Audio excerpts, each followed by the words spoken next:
In these last few weeks of the Easter season, I just want to share with you a little reflection on the importance of rejoicing in the Lord.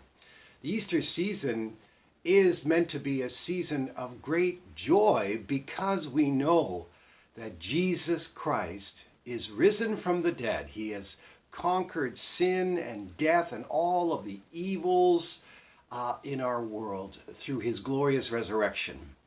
And even though we await the fulfillment of that in our own lives, we have this incredible hope and confidence in the Lord.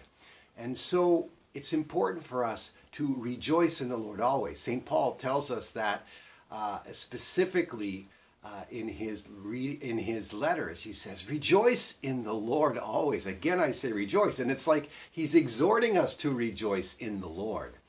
And that's because we're not just talking about feel happy all the time or be happy. It's not a question of some kind of sentimentality or feeling in itself. It's an attitude of heart. It's a disposition of the heart where we rejoice in the Lord always means find your joy in the Lord and find it in him and know it's in him and always do that. Remember, don't seek for joy outside of the Lord. That's just a recipe for frustration, even though there are many natural goods in this world which we can enjoy, but we're meant to enjoy them in the Lord.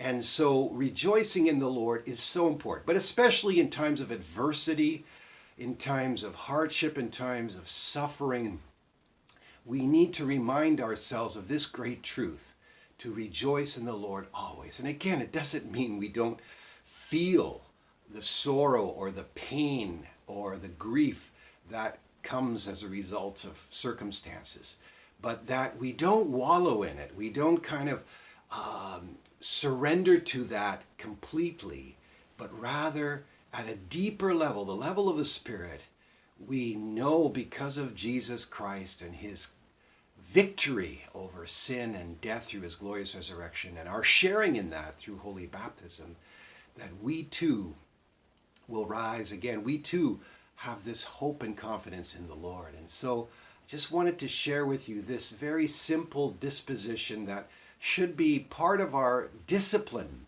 as Christians. You know, the disciplines we're meant to do are oftentimes attitudinal as much as behavioral. In other words, not just certain behaviors that we're called to reflect and to do, but attitudes, dispositions of the heart. We need to realize that we don't have to agree with our feelings. We don't have to kind of just allow our feelings to dominate our lives, but we can speak to them with authority in the name of the Lord.